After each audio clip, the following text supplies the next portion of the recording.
everybody, and welcome to Blake. This is a indie visual novel that I am very excited to try out today.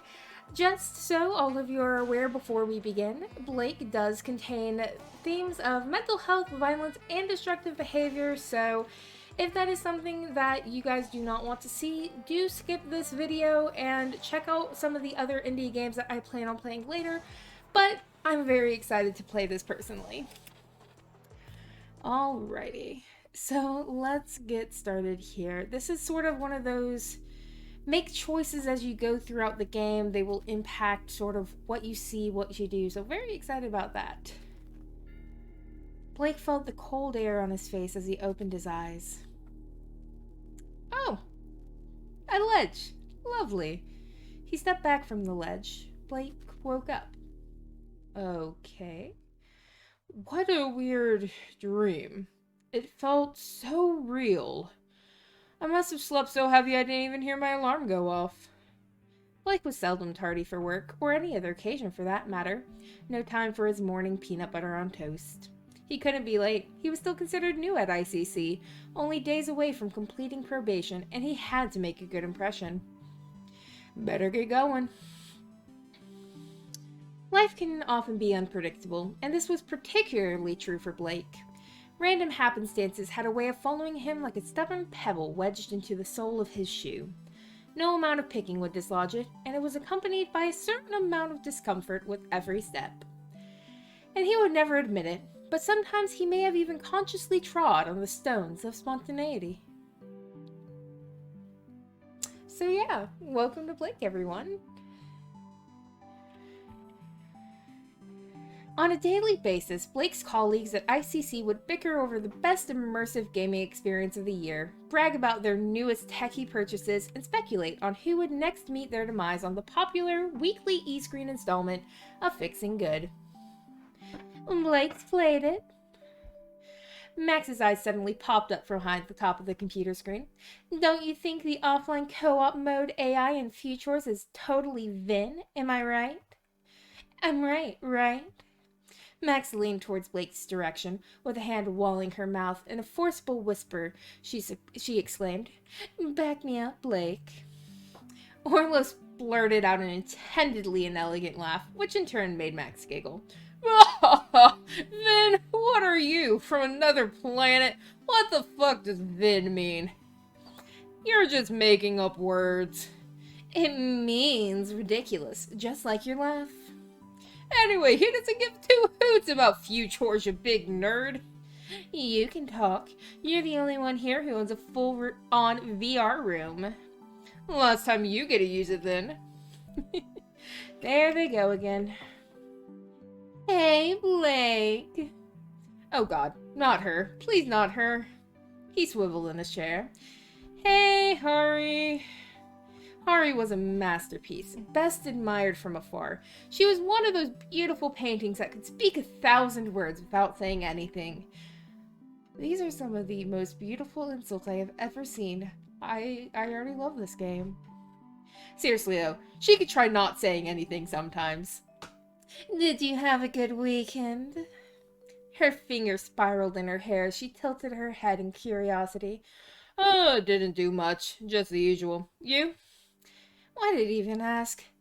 OMG, yes! I went on a road trip with my girlies to the forest. We ate marshies over the fire. They were delush. And I saw a unicorn! My friend said I wouldn't see one out there, but I finally did. If every sentence she spoke was written, Blake imagined they would always end in exclamation marks. Excuse me? What? I heard a noise in the middle of the night, unzipped my tent, and in the distance, I swear I saw a unicorn galloping through the trees. I must have startled it. Did she seriously think that unicorns existed? It was probably just a cow, or a stag, or something. Just not a unicorn. Hari's skin flushed to a color similar to Max's hair. Oh yeah, you're right. Well, you should come along with us next time. We could have a barbecue and a night lookout for shooting stars.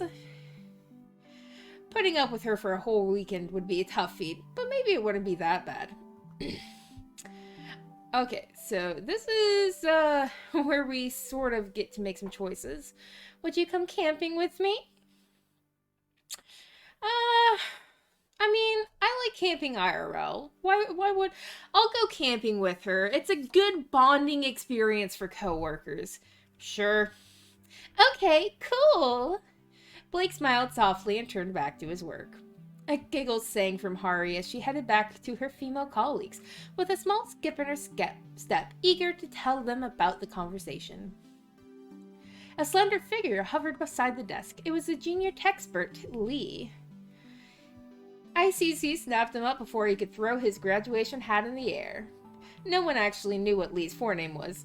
Most people in the office didn't even realize it was his surname, but Blake had noticed. He noticed Lee's email address started with s.lee, not the standardized first name surname layout. Lee was like a ball of plasma that dissipated nervous energy. His vision flitted from one thing to another, mostly managing to avoid meeting the eyes, as if they were preoccupied with taking in everyone and everything. He displayed anxious head twitches after every sentence, but his voice wore a friendly and happy tone. Most of the time he was elusive.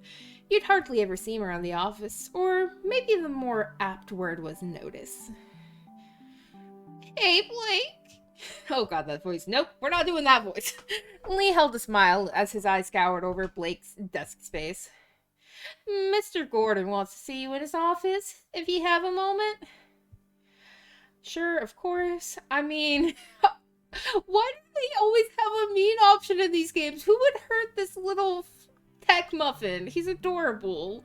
I love the art style of this game already, by the way. This is, like, just the details. It's adorable. I just love it already. We're gonna be nice. This is poor Lee. Nobody knows his first name, Lee. We'll follow him. Sure, of course. Let's go. Max and Orlo continued to argue over few chores behind the desks and looked like they were about to try and involve him again. Now Blake had an excuse to slip away from the office debate and abstain from choosing a side. Well, hello there, Mr. Ogartley. How's things going? Well, I hope? Ryan was chief operating officer at ICC. Whenever he saw her around the office, she was usually rushing around or on urgent business. To be in her position within one of, if not the world's leading tech firm, must meant extreme efficiency on her part. Although he'd been working there for a while and had talked to Ryan a few times, it was always brief pleasantries and small talks, so it took him aback that she knew his name already. They weren't on first name terms yet, though. All good, thanks. I've been told Mr. Bourdain wants to see me about something. Is he about? He should be back any minute. This is kind of embarrassing, but I've been meaning to have a get-to-know-you chat when you arrived, but I've just been so busy and then poof, 2 months have already whizzed by. She gives an encouraging and gentle smile. For someone with so many plates to spin, she had a defiantly calm and welcoming aura. The conversation was cut short as Jonathan entered the office. Oh, I see you're already here. Welcome. Take a seat, Blake. Rye, will you be joining us? I'm a busy bee today, so I must dash. Blake will have to catch up soon. Oh, and Jonathan, I left those papers you asked for on your desk. Still have no idea why you use that stuff. She chuckled. That's lovely. Thank you, Rye. He nodded in appreciation to her. A barely visible wave from her hand could be seen as she rushed out the door, set on the work ahead. Jonathan settled into his overpriced, real leather, ergonomic, I'm the founder of this successful corporation chair. I have one of those, or rather, used to have one of those. It's very easy to pick those up from business clothings, and 90% of the time they're not worth it, but all you have to do is you go to a big office closing whenever they shut down. You go, you try out every single chair, you pick the one you want, and you shove it in the backseat of your car, and boom, you have a $500 chair that you picked up for $20. Always a good way to do it. All his energy turned to Blake. So, Blake, you wanted to see me, Mr. Bourdain? It was a regular occurrence for Jonathan to request mini meetings with his staff.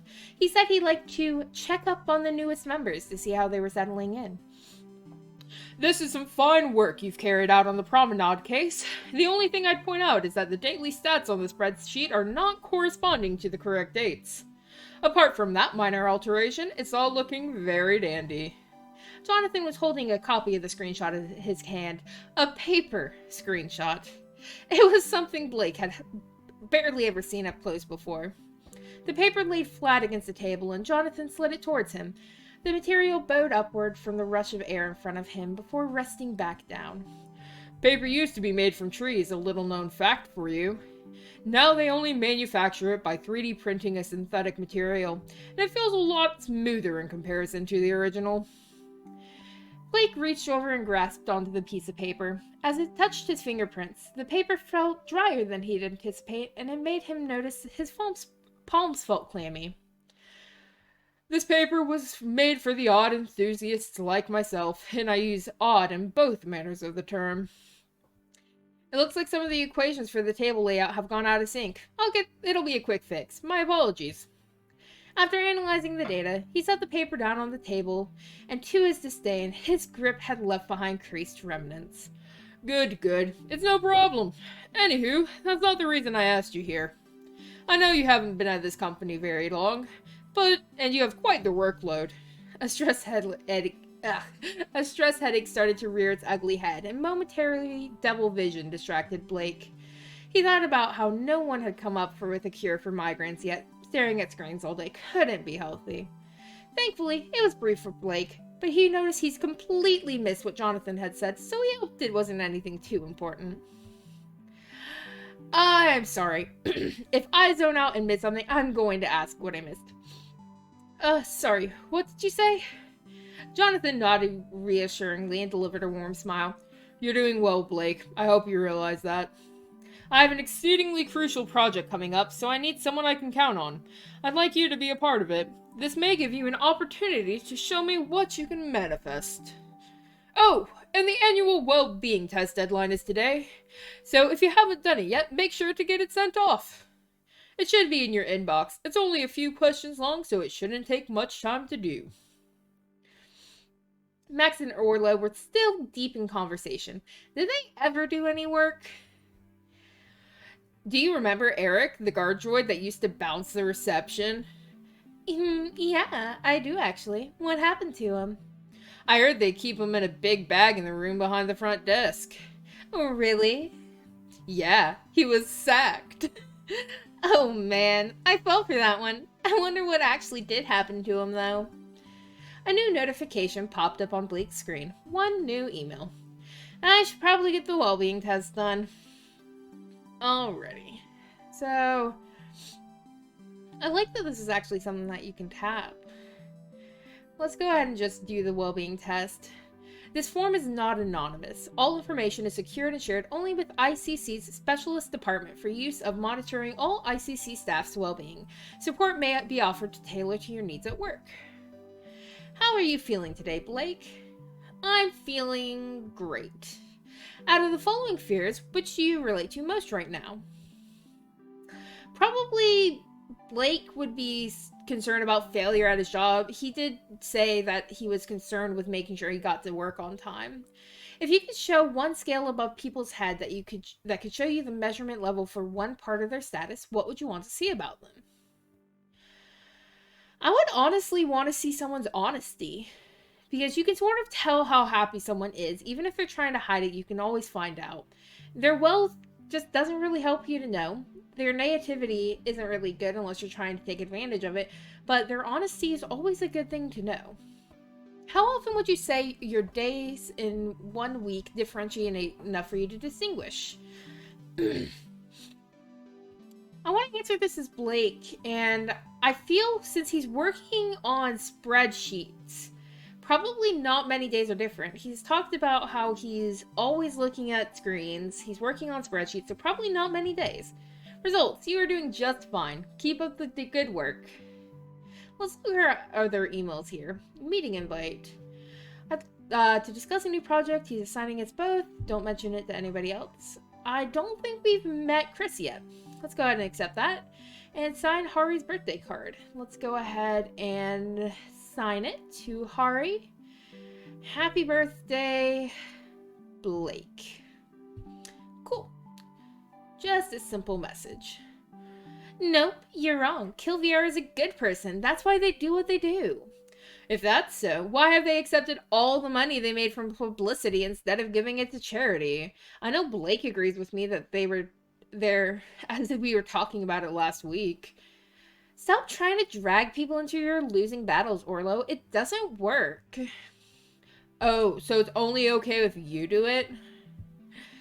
We're going to ignore them and look busy right now.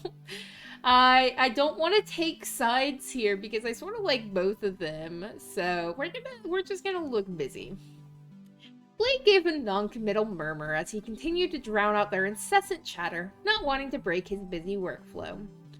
Max. Max started to frantically prod at her screen as all eyes slowly looked round at her. What the helicopter? Has someone changed the details of my spreadsheets for the radar project? All of my work, it's totally gone. Orlo, this isn't one of your pranks, is it? Nope, not me, I swear. We're gonna help Max. We only have a tiny error. It shouldn't take long to fix. It's probably our only project. Let's help Max. I can help you get your spreadsheet saved from yesterday back up, but I won't have any work you've done today. Thanks, Blake. That's kind of you, but I can sort it. Max and Orlo both smile in appreciation. I don't know why anyone would have the need to go into my work and change it, though. I know. It's Vin. That's not what that word means, Orlo. Welcome, Blake. Glad you accepted my invite, and it's good to see you again. I have an exciting project for you to get involved in. Come and sit down. Usually meetings were held in one of the 4 12-seater meeting rooms. However, this seemed to be more of a cozy affair. Blake preferred it that way as he found the meeting rooms were always set at an extreme temperature. His theory was that this was deliberate, biting cold when meetings required full alertness and flowing creativity, or a toasty warmth that could lull you into a light slumber of compliance when the agenda was one where fewer options were better. Chris, this is Blake, one of our newest recruits. That is a large man. For a man of such otherworldly stature, Chris gave Blake a disappointingly limp handshake. Maybe he was purposefully exercising caution. After all, those paws could probably crush a coconut with ease. We're nice, Blake. Hi, Chris. Nice to meet you. And you. Chris and Blake shuffled onto the sofa in the office, perched beside one another. Jonathan stood in front of them and made use of the projected touchscreen on the wall behind him. You may have noticed that the agenda in the meeting invite was missing. Blake and Chris nodded in tandem. Jonathan brought up the meeting invite onto the screen and swiped his hand across the empty space after the word agenda. A black box appeared over the text which highlighted and revealed the words Project HG. The project name had been written in white against the background which had concealed the words on screen. Jonathan smirked to himself, thrilled at the opportunity to finally employ a classic spy trick used by protagonists in the espionage novels of bygone years that he so loved. He steeled himself for the introduction, intended to be seared with finesse, sprinkled with style, and served up with panache. At least this was how he hoped to deliver it. Jonathan often considered himself a pompous old fool and marveled at the fact that the rest of the world hadn't caught on yet.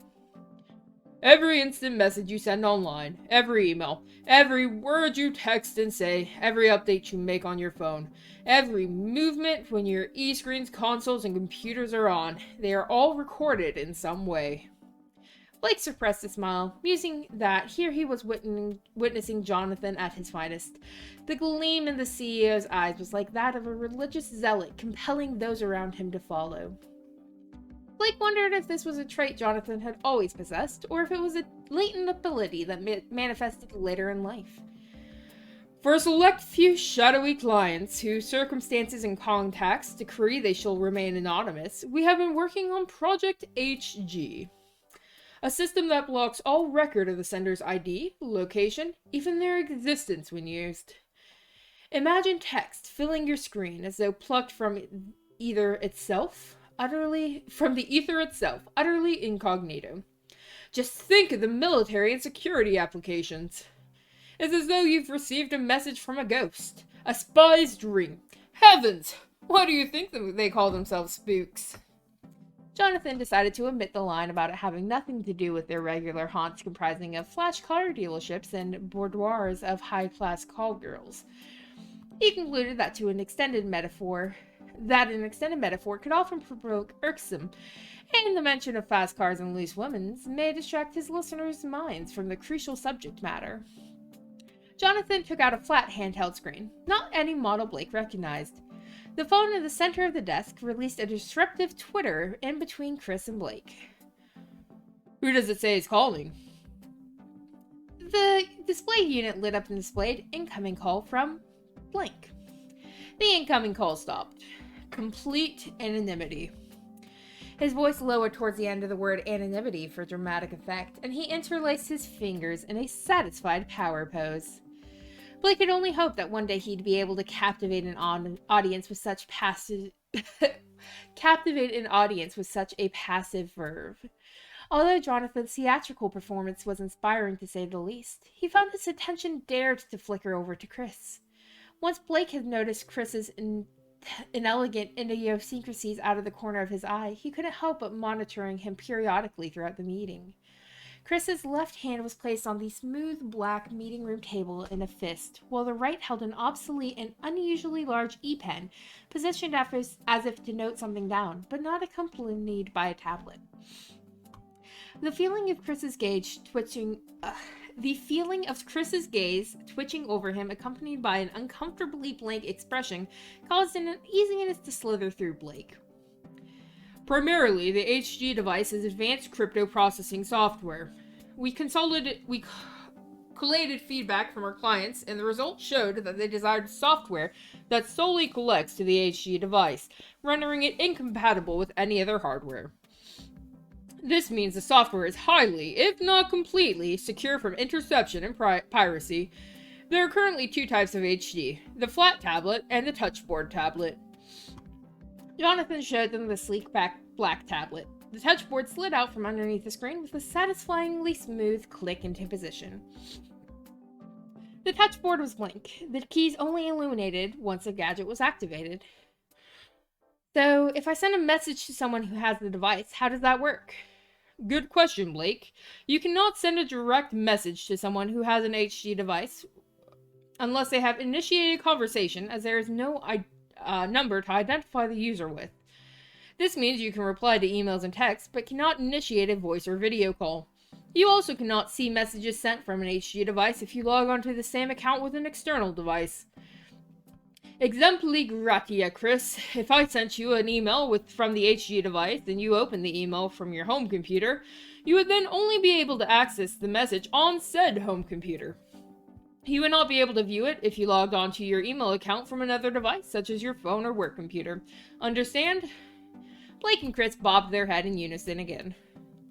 When you use the HG device, you create a new, untraceable path for your message. So, if you send a message to someone from the HG, the recipient will see it and be able to retain it. However, it won't show who it's from. Keeping a record will deem the message unsecure because if the recipient's device falls into a third party's hands, they will be able to retrieve the information. Additionally, due to the state-of-art software embedded into the message, you cannot forward, copy, or print screen any of the content that is received. The HG device user can alternatively choose an expiration date in order for the message to disappear from the recipient's device, or even once the recipient navigates away from the open message. Essentially, a self-destruct button, if you will. You'll both be given a prototype version to work on and familiarize yourself with, so I ask that they remain within the premises and you don't store them inside your lockers. And you do store them inside your lockers. Once the meeting had adjourned, Jonathan caught Blake's attention right before he left the room. What did you think? I'm really grateful for the opportunity, and I'm excited about working on this project. And what are your impressions of your new project colleague, Chris? He seems a little odd. Don't worry, he's a good man. I think you two will work very well together. Alright. So, we've been going for about 25 minutes now, so I think I'm gonna call the first episode right here. So far, I am very excited about this game. The interface is fantastic. It is an amazing art style. The story seems really interesting so far, so I definitely want to come back and play this more. But this game just came out on Steam, so I will have a link to the game down in the description if you guys want to check it out as well. This is a game that's impacted by your choices, so if you want to see what happens when you make choices personally, not the ones that I make sure to check it out, and I will see you guys in the next video.